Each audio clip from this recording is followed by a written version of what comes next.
Salut les amis, bienvenue sur Rhinold Ciné, nouvelle vidéo aujourd'hui donc sur les infos ciné. J'espère que vous allez bien déjà, les amis cinéphiles et passionnés dans tout genre. Aujourd'hui on se retrouve pour des actus ciné, alors pas forcément d'ici, j'ai déjà fait la semaine dernière, ce sera tous les mois ça, je vais pas m'embêter. Quelques actus ciné que je vais faire aussi une fois par mois, de temps en temps. J'essaie de les faire une fois par semaine quand il y a des choses intéressantes à raconter. Au programme, Christopher Nolan qui s'inquiète de l'avenir d'Hollywood et qui nous sort Odyssée, alors que l'Odyssée approche à grands pas et qui prend toujours des polémiques, on va pas en reparler. Les nouvelles déclarations autour du prochain James Bond, sur les news du casting de Hit 2 et quelques séries d'ici pour ceux qui aiment bien, qui veulent en savoir plus. Et enfin, une mauvaise nouvelle pour de grosses productions familiales qui peinent à convaincre le public. Le public. Allez, installez-vous confortablement, c'est parti. Tu vois, le monde se divise en deux catégories. Ceux qui ont un pistolet chargé et ceux qui creusent. Toi, tu creuses.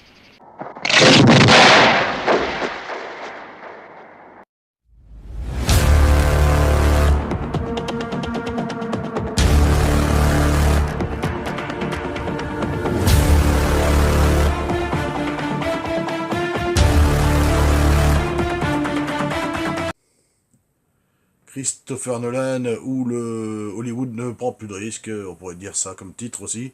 C'est probablement la déclaration qui a le plus fait parler, qui fait le plus parler cette semaine.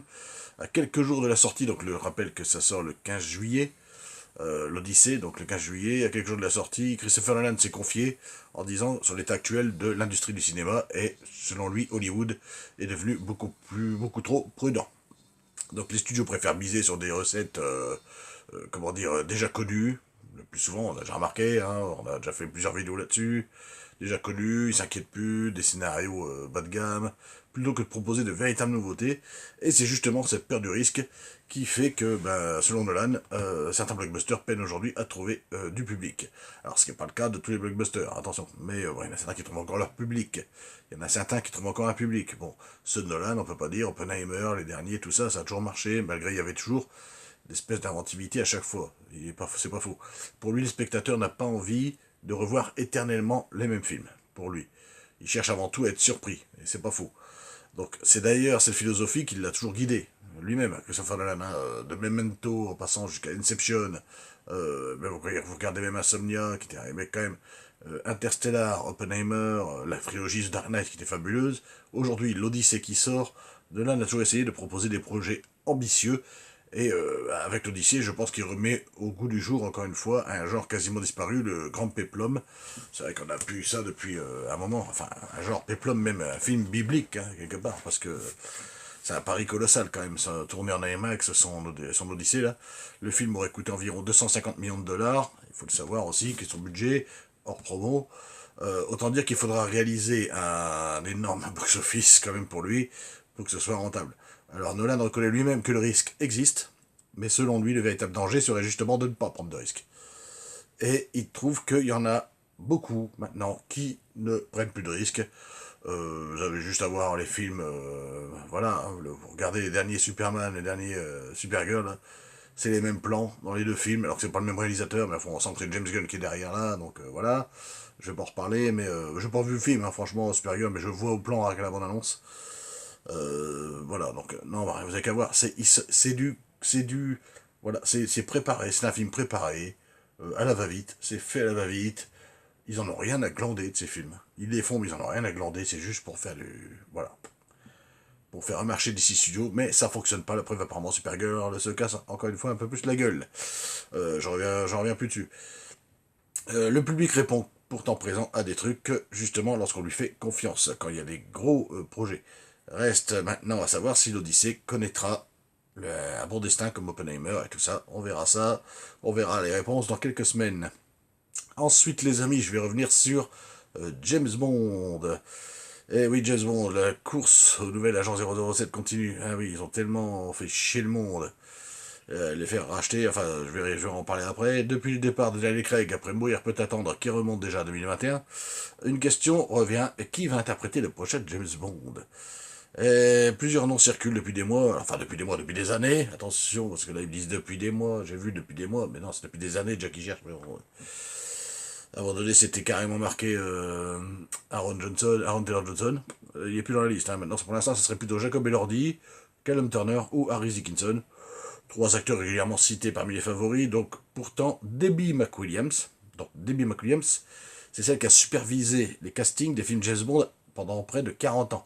Donc avant, c'est plus elle maintenant, hein. C'est l'ex superviseuse, on va dire, des castings. En fait, en gros, elle a casté Timothy Dalton, Pierce Brosnan et Daniel Craig d'ailleurs aussi. Et elle souhaite pas voir aucun des trois noms que j'ai cités, donc Jacob Elordi, Callum Turner, Harry Dickinson. Elle voudrait pas que ce soit aucun, elle voudrait que ce soit aucun des trois. Pourquoi? Alors moi je veux dire, parce que selon elle, on connaît déjà beaucoup trop leur vie, c'est ce qu'elle a marqué. James Bond doit conserver une part de mystère, dit-elle, et le public ne devrait pas avoir l'impression de connaître personnellement celui qui l'incarne. Elle rappelle d'ailleurs que lorsqu'on a choisi Pierce Brosnan et Daniel Craig, ils étaient pas si connus que ça. Timothy Dalton était un peu connu, faisait du théâtre. Et c'est vrai que chaque acteur avait fait de la télévision.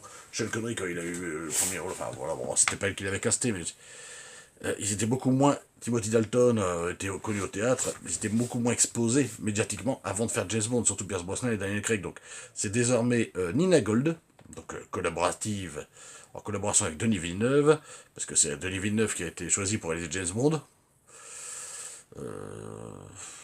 J'aurais pas pris lui comme réel. Une mission, non mais j'aurais pas pris lui en premier, quoi. On verra ce que ça donne, mais on verra. Une mission loin d'être simple. Personnellement, je trouve cette réflexion assez intéressante parce qu'aujourd'hui, avec les réseaux sociaux, les acteurs sont omniprésents aussi. Après, peut-être qu'une certaine part de mystère manque effectivement, parce que c'est vrai qu'on ne connaissait pas les acteurs. Alors je suis d'accord avec elle sur le point que ce ne doit pas être une star totalement déjà connue comme Jacob Elordi, voilà, on le voit déjà partout, et c'est lui, bon, ça sera moins surprenant. Après, je pense qu'il ferait le job. Callum Turner aussi, Harris Dickinson aussi, pourquoi pas. Ben, je verrais bien Jacob Elordi, personnellement. Ou même Aaron Taylor Johnson, j'aurais préféré limite Aaron Taylor Johnson, moi. Mais ce que je comprends pas, c'est que, voilà, donc, on a vendu le bébé, comme je disais il y a longtemps, ils ont vendu le bébé à Amazon, Barbara Broccoli, Michael J. Wilson, les producteurs donc, de l'époque, il n'y a pas si longtemps d'ailleurs, hein, jusqu'à mourir peut attendre, ont vendu leur bébé à Amazon, et donc réalisateur après Denis Villeneuve, tout ça, voilà. Donc alors ils ont dit que de leur vivant, ils ne donneraient jamais, ils vendraient, enfin une époque ils l'ont dit bien sûr, ils ne vendraient jamais les droits de James Bond, parce que feu Albert Broccoli, Barbara Broccoli a dit je veillerai jusqu'à la fin à ça, et au final bah, ils ont quand même accepté, ils ont quand même cédé certainement un énorme chèque qu'ils n'ont jamais vu de leur vie je pense, et ils ont cédé quand même, et ben moi je n'aurais jamais cédé, voilà, clair et clairement. Voilà, je n'aurais jamais cédé, j'aurais gardé le bébé, comme elle a dit, jusqu'à la fin. Et voilà, moi je, personnellement, Barbara Broccoli et Michael J. Wilson, voilà, ils ont pris le chèque, bah, c'est bien hein, d'avoir du pognon, bah, oui, mais bon.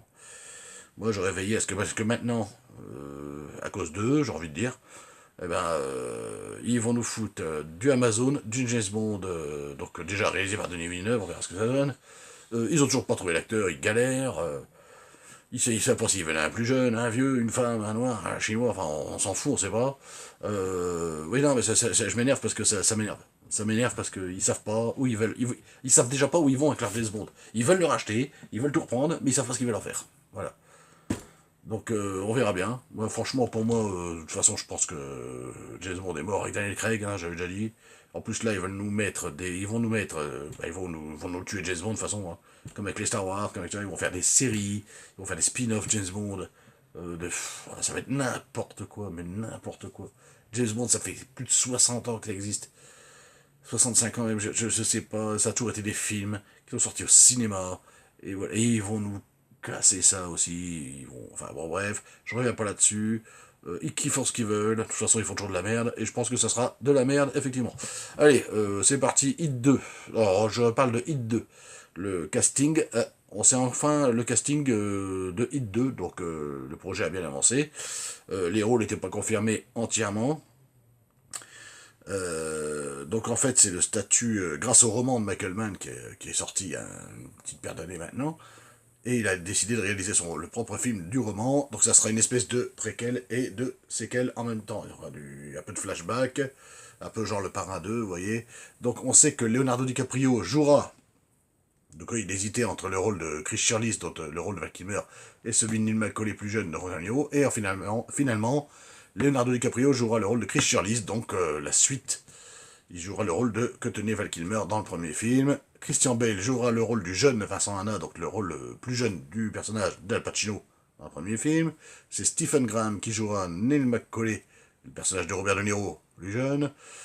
Et c'est Adam Driver qui joue. Et Adam Driver jouera le rôle d'un certain Wardle, donc le méchant de l'histoire, en gros on va dire. Voilà, je n'ai pas les tenants et aboutissants des autres figures du casting. Ils cherchent l'actrice pour jouer le rôle de Charlène, qui était jouée par Ashley Judd dans le premier film aussi, mais en tout cas ça avance bien. Tournage prévu pour novembre 2026. On suivra ça de très près, évidemment, ça peut être intéressant, surtout toujours dirigé par Michael Mann, avec une histoire de flashback, ça pourrait faire un hit deuxième partie assez convaincant, je pense, surtout avec les têtes d'affiche que je viens de dire. Alors, il y a 2 séries en préparation chez DC, ouais, que j'ai pas eu, que je viens de voir, que j'ai vu, là, que j'ai pas eu le temps de voir. Enfin, c'est pas très intéressant, hein, dans l'univers de James Gunn, hein, dans DC Studios. Donc, il y aura une série sur Jimmy Olsen. Ouais, donc le Jimmy Olsen qu'on voit dans le Superman de James Gunn, donc incarné par Skyler Gisondo, hein. Il y aura une série sur lui, là, que vous voyez là-haut. Il y aura une série sur lui, et il y aura aussi une série sur Mister Terrific, joué par Eddie Kategi, qui joue aussi dans Superman de James Gunn. Voilà, il y aura apparemment une série sur Jimmy Olsen, une série sur Mister Terrific, et voilà. Et ensuite, un petit flop pour des Mignons et des Monstres, ouais, qui fait pas l'unanimité avec un budget de 85 millions de dollars. Les Mignons et des Monstres, donc le 3e volet des Mignons en solo, ne fait que, sur 5 jours, il n'a fait que 61,4 millions, c'est pas beaucoup, contrairement au premier opus des Mignons qui avait rapporté quand même, sur la même période, sur 5 jours, 115,7 millions, et le 2, 107 millions. Là, on n'est qu'à 61,4 millions. Ça sent un peu le flop, mais on devine un peu pourquoi, en pleine concurrence avec Toy Story 5 qui fait un carton, lui. Par exemple, donc on dit que les anciennes franchises, des fois, ne marchent plus, bah, la preuve que non, Toy Story 5, lui, malgré tout, fonctionne. Hein. Je ne l'ai pas encore vu, mais voilà, bah, ça marche toujours autant. Toy Story 5 est un vrai carton, mais bah, les Mignons 3, bah, bizarrement, qui est un peu, qui quand même au niveau de la timeline est un peu moins connu que Toy Story, enfin un peu moins long, ça fait pas aussi longtemps que Toy Story que ça existe, les Mignons. Et ben, les Mignons 3, ben, enfin en pleine concurrence avec Toy Story 5, ben forcément, c'est peut-être aussi pour ça qu'il y a une baisse de progression au niveau des entrées. Voilà les amis, alors je voulais vous montrer quelque chose aussi. Vous avez déjà entendu parler de ces bouquins, alors j'ai 2 choses à vous dire. Voilà, j'ai parlé de ces bouquins, Les Guerres de Lucas, roman graphique qui parle alors, du coup de la galère qu'a vécu George Lucas sur le tournage de la Guerre des Étoiles, donc Un Nouvel Espoir, épisode 4, et le tome 2, épisode 2, donc toujours avec toujours des galères pour l'Empire contre-attaque. Cette fois, cet épisode 2 sur l'Empire contre-attaque, et il y aura bien sûr un tome 3 qui sortira que fin 2027, bien sûr pour le retour du Jedi. Pour le retour du Jedi. Et voilà les amis, et du coup je voulais vous présenter un autre truc que j'ai découvert hier, ou avant-hier, voilà, un petit cadeau que j'ai eu. Les Mâchoires de la Peur, donc aussi roman graphique, hein, sur les coulisses du tournage mythique et chaotique des Dents de la Mer de Steven Spielberg. Également en roman graphique, alors avec tout ce qui se passe, hein, vous avez les producteurs au début, les scènes, tout ça, le requin qui fonctionne pas, enfin plein d'anecdotes que les gens ne savent pas. Et je pense que là je viens de commencer à le lire seulement, donc j'ai pas fini. Je vous en dirai plus quand je l'aurai terminé. Voilà, donc celui-là, pouvez-vous le trouver dans les momies, dans les trucs de BD ou de romans graphiques, les Fnac et tout ça, vous pouvez le trouver. Voilà, c'est très intéressant, ça coûte 24,95, c'est épais quand même, assez joli. Voilà, les Mâchoires de la Peur, donc vous cherchez, regardez l'affiche.